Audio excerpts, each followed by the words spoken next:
Psychology is all around us. Psychological elements can be seen throughout the lifespan, from birth until death.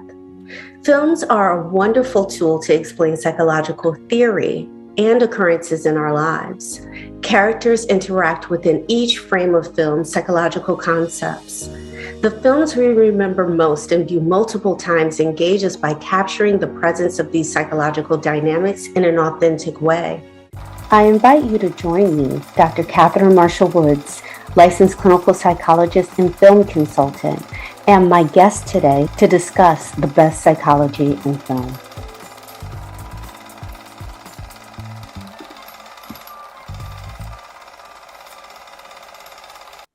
Welcome everyone to Best Psychology in Film. Today we have with us a special guest, Elias Hinojosa, here to speak about his film Widow. I had the pleasure of being able to see this film at a film festival. But before we get into all that, why don't you tell us, Elias, a little bit about yourself? Sure. Miss Dr. Catherine. Originally, I'm from Texas. I hail from the southernmost tip of Texas, down south along the border of Mexico, an area called the Rio Grande Valley. And it's 99% Latino, it's enriched in such beautiful culture. That's where I filmed the movie, in my grandmother's house. But we'll get into that a little bit later. I went to film school in Austin at the University of Texas at Austin, Hook'em Horns. Matthew McConaughey was a professor of mine for producing. So I, was enriched in the Austin culture, and it was a great transition city over to LA. So I've been in LA for almost 4 years, still making movies, filmmaking. I'm an actor too, so I've got some reps out here finally. And still, trying to tell psychological stories, because that's what my passion is. Tell us a little bit about Widow. Okay, well, Widow is a very special, personal story. It's my family story. It's my story. We filmed it in my grandmother's house, in the house that she raised my family and me in. It's her story, ultimately. And it's a real story. I like to say that it's less of a film and more of an experiment, because it's like a hybrid docu-narrative. It stars my grandmother as a version of herself. And it revolves around her process healing from the grief when my grandfather died, her husband, Genaro Munoz Jr., which the film is dedicated to. So it's very real. It's very raw. My grandmother has never acted before, she's the lead character. I wrote it with her in mind, of course, and I always knew she had this potential, this creative power that she never got to sink her teeth into. She had my mom at 16, she had my uncle at 18, my other uncle at 30, so she never had that. And she had some miscarriages too in between those years. So she's been through a lot, and she's suffered a lot. Well, I don't want to say suffered, but it's been a challenge with her mental health. Ever since I could remember, my mom could remember, it's been something that she's dealt with. Mania, depression, self-harm even. So when my grandfather passed, my family and I were worried, to say the least, how she would react, how grief would treat her, and her troubles.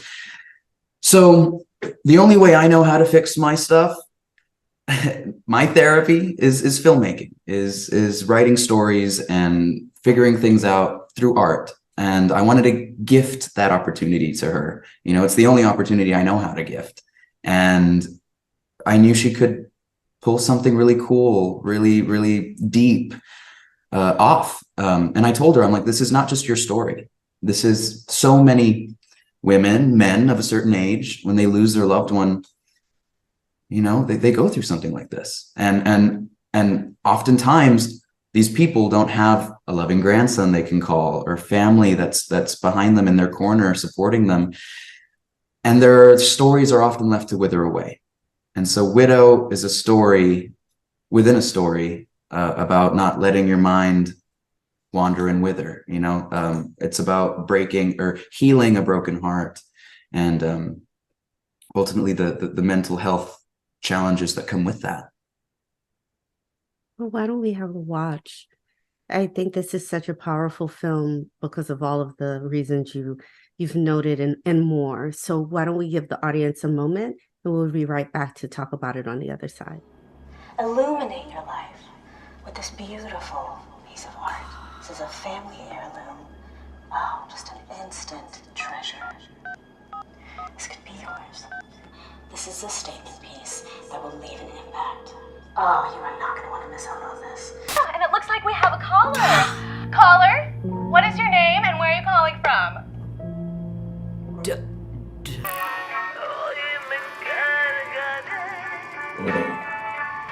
Mi viejito, ¿dónde estás?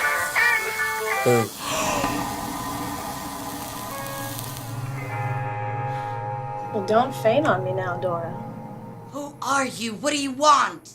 Oh, you know who I am. I'm calling the police.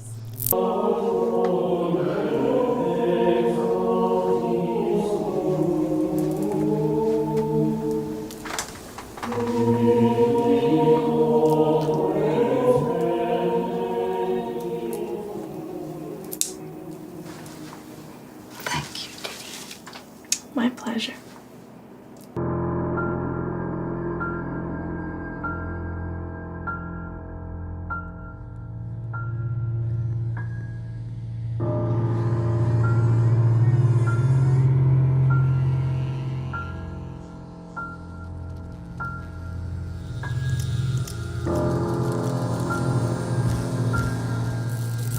Elias, I mean, I know that you share a great deal about what had you create this film to be able to offer your grandmother an opportunity to actualize herself in some ways and to show herself in some ways in a different manner in which she had previously. Mm-hmm. Do you feel like it did give her that opportunity to be able to engage in a way artistically that she hadn't before, that actually did impact her?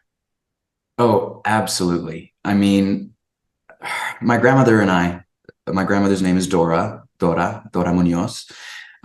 We've had a very, very special relationship since I was a baby. Like, her and I, we're really literally cut from the same cloth. You know, we share the same blood. And when she was going through episodes growing up, in my mind, I didn't realize fully what she was going through, but I knew that I could snap her out of her spells. I knew I could make her laugh, you know. So we have this really deep bond and this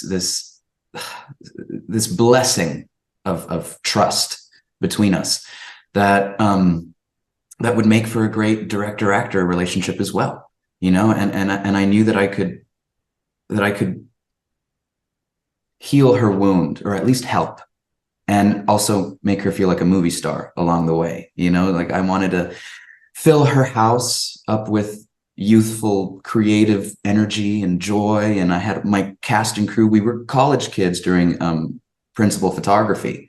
It took a few years to finish because of music and stuff. But all of my crew and the one other cast member that wasn't my mom and her husband, because they played the younger version of my grandma, my grandfather. But we were all young, hungry for a creative challenge, and we were there when I think my grandmother needed that most, you know. And in the film, we were able to smoke inside her house, because she used to do that in the 80s and 90s, and she's still a big smoker, so she was real happy about that.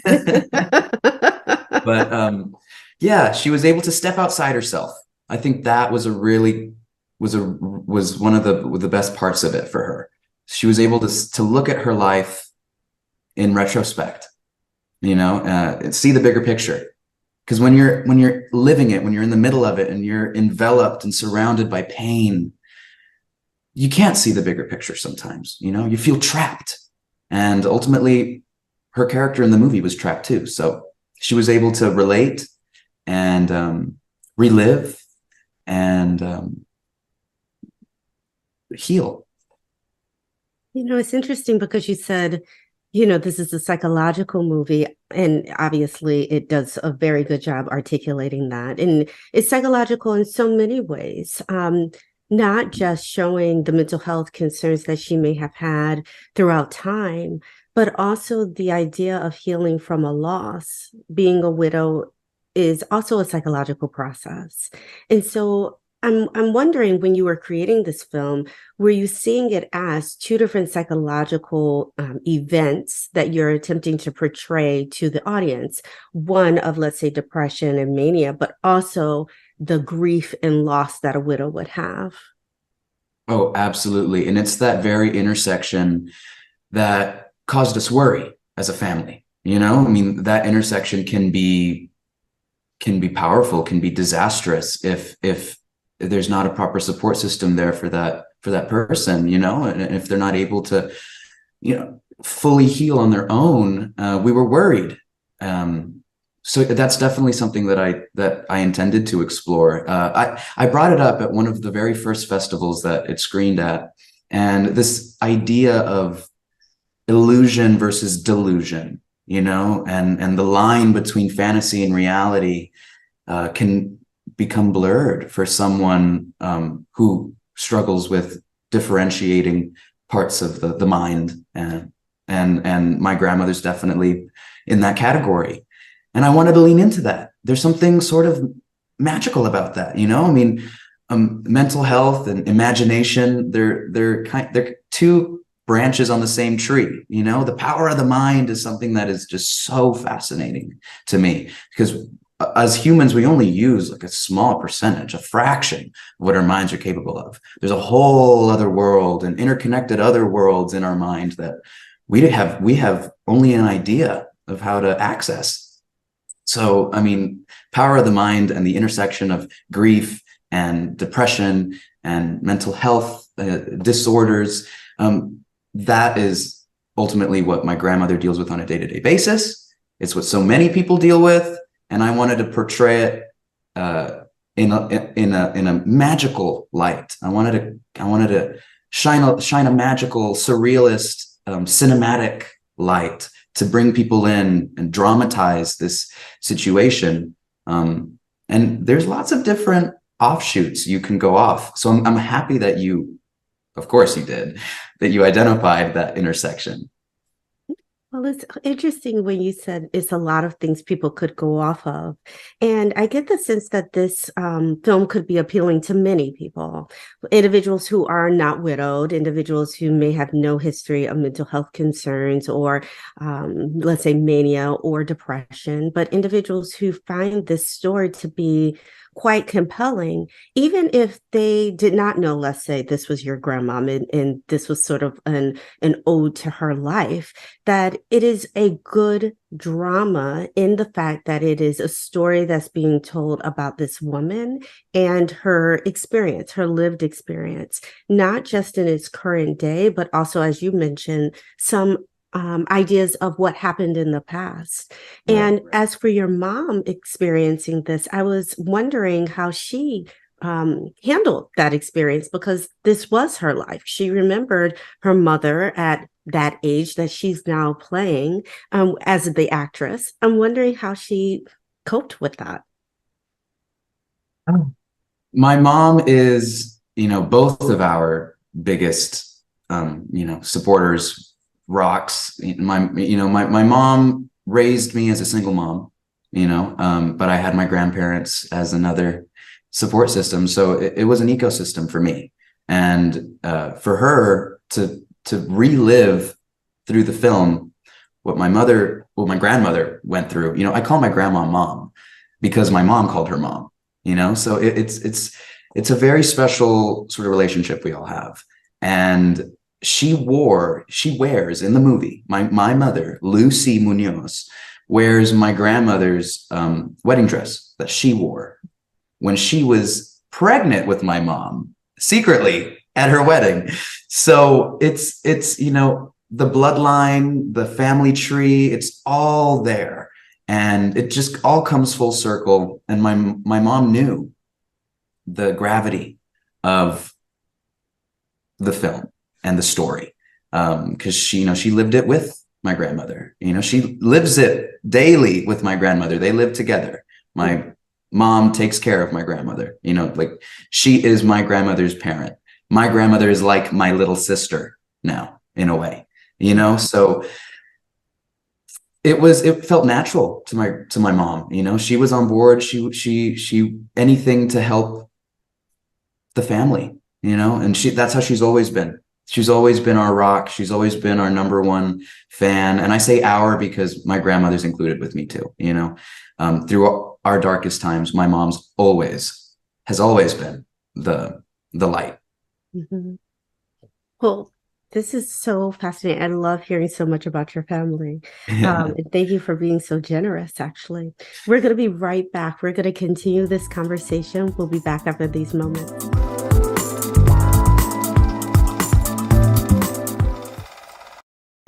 I didn't know it was possible to secure a fellowship at an Ivy League school, but UDC helped me achieve that. I never dreamed having this career was possible until UDC. Find your possible. Visit udc.edu/possible to learn more.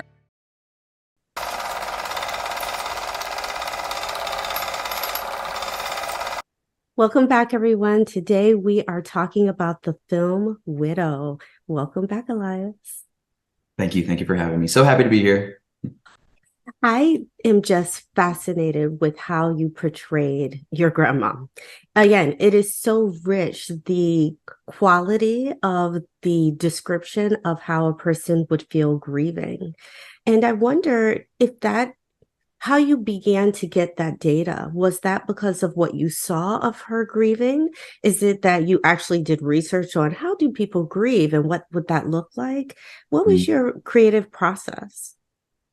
Well, for me as a filmmaker, I look at how grief has been portrayed in other mediums, how death itself has been portrayed in other films and stories. The classic movie Seventh Seal is a story about meeting death, you know, ultimately deciding your own fate, right?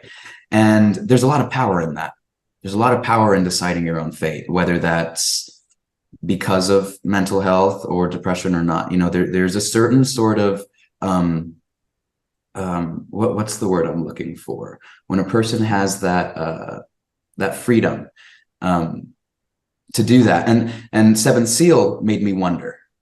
Requiem for a Dream, the Aronofsky movie, albeit extremely dark, made me wonder, made me think, you know, and seeing my grandmother being a woman of a certain age and always admiring women of a certain age, growing up with the Golden Girls, you know, and seeing how they battled societal stigma or expectations in their own way, you know, being these independent women. And I wanted to put my grandmother in that same light. You know, I wanted to cast her in that same sort of story, but make it her own.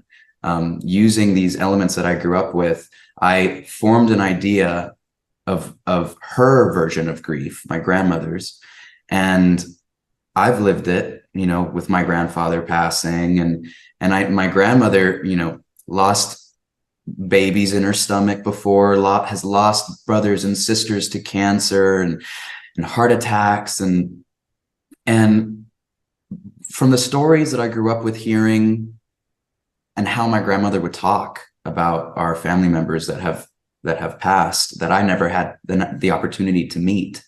You know, the wheels started turning, right? And in the movie, there's flashes of all these different relatives, old family photos, right? Baby photos, even flashes of the baby Jesus, you know, and you see her house, and faith is a huge part of her life. Always has been. The idea of angels looking over her. She reads books about angels, you know, and I wanted an angel to come to her in the movie. You know, it's a little paranormal, but with the religious iconography, her actual crosses, she has crosses and lamps everywhere, stained glass lamps. So it feels like you're in this, you know, old Catholic church almost, you know, and I wanted to give her that opportunity to meet a potential angel, you know, but of course it's a thriller. So it's like, is she an angel or is she a demon? Is she the angel of death or the angel of life? You know, is she trying to, so there's all these other elements coming into play that as a genre filmmaker, I like to throw in there to spice things up a little bit. But Certainly. yeah, but I don't want to, ruin it too much. But the woman she sees on the TV selling her these lamps is the only friend she knows in this world, right? It's the only person she knows after her husband.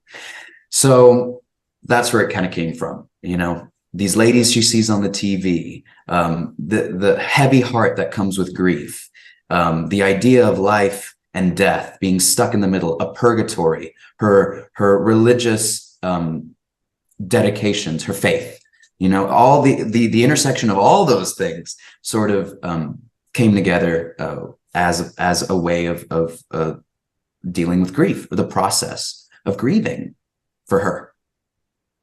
No, I have to say, you said you grew up, with the Golden Girls and things of sort. I mean, it is not common, my job requires me to go to a lot of film festivals, and it is atypical to see, let's say, a young filmmaker, I imagine as yourself, who chooses to have their subject be someone that's a senior. Right. It's, at least within this country, there is a lot to be said about how seniors may feel discarded or not recognized or no longer seen. Mm-hmm. And you're sharing that the story was obviously it's 100% focused on this woman who is in that time of her life. And I wondered if you were also conceptualizing that other psychological element, which was phase of life. Obviously you're exploring death, but the death of her loved one, but also her own mortality. Right. She's trapped in between life and death, and she's a woman of a certain age. And sometimes, I have had very deep conversations with my grandmother, and so I know her lived experience, not firsthand, of course. I soon will, but it's always on my mind. The ticking clock, the power of the mind, and how the mind can change, how it can morph into something unrecognizable is scary. My grandmother's showing beginning signs of dementia, and it is scary, and that's something that I ultimately needed to explore for me, to wrap my head around that idea. It's something that I needed to figure out, to dissect, because again, that's how I figure things out. Mm-hmm. Mm-hmm. I have one additional question for you. And, you mentioned your desire to have your grandmother experience some healing and also have her feel like a superstar for a little while too. Mm-hmm. I'm wondering if this film was healing for you in any ways. Oh, tremendously. I wanted my grandmother to, I know she doesn't need to find a reason, but in the terms of this film, I wanted her character to find a reason to go on, to find a reason to walk through that open door at the end, and she does. But as an audience member, you think, in what state of mind is she walking out that door in? Right. And so there's more open-ended questions at the end. But I wanted, like you said, whenever you enter a phase of life, it's not the end, if anything, it can be a new beginning. And I wanted to give that open-ended sort of answer to the questions my grandmother had and the questions that I have. I think about death daily. It's not as dark as it sounds, because I'm sure most people do, and it can be a scary thought, but it can also be something beautiful, the unknown.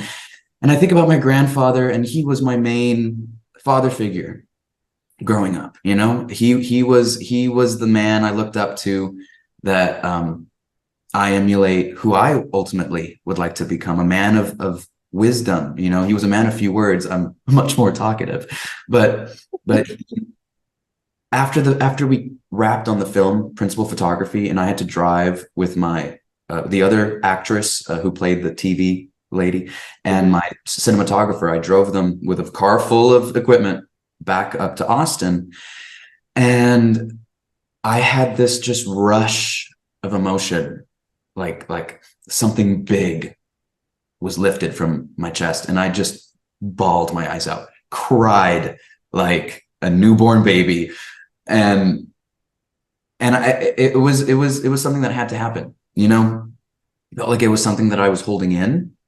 It felt like something that was finally released.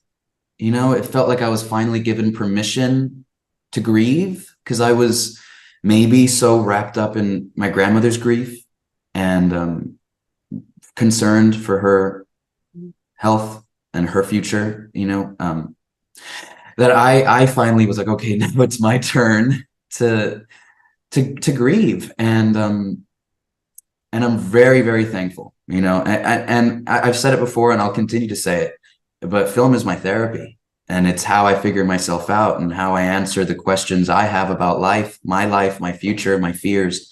And if it wasn't for this movie, if it wasn't for making this, I would be in a completely different space in my life, in my mental health journey. And I'm very thankful for that. Very, very thankful for that. What a beautiful verbal articulation of catharsis. Right. Right. That this Right. experience was so cathartic for you that, again, it gave you the opportunity to be able to tap into your grief, tap into your feelings, and take, let's say, the holdings of your grandmom and place those aside and actually experience what you were experiencing. What a beautiful gift you were able to offer yourself. Thank you. Thank you. Yeah. It was not just for me, though. It's for my family as well. You know, it's a collective gift that I shared with my family. Well, I am hoping those who watch Widow can see what a wonderful, beautiful film this is. And as a creative filmmaker of yourself, I can see your genre come through of how you keep the audience captivated in this space. The music in particular is quite compelling as well. Yes. And for a brief second, if I can talk a little bit about that music, that's the main reason why it took forever to finish the movie, because initially I wanted a song by Patsy Cline called Crazy. You know, Crazy. But it was written by Willie Nelson, cost $15,000 to get the rights to per year.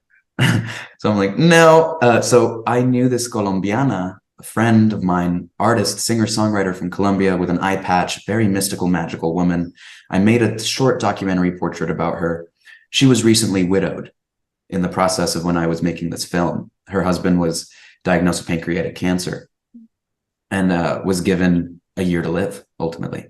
And so she wrote, I reached out to her and I said, you know, this story is also yours.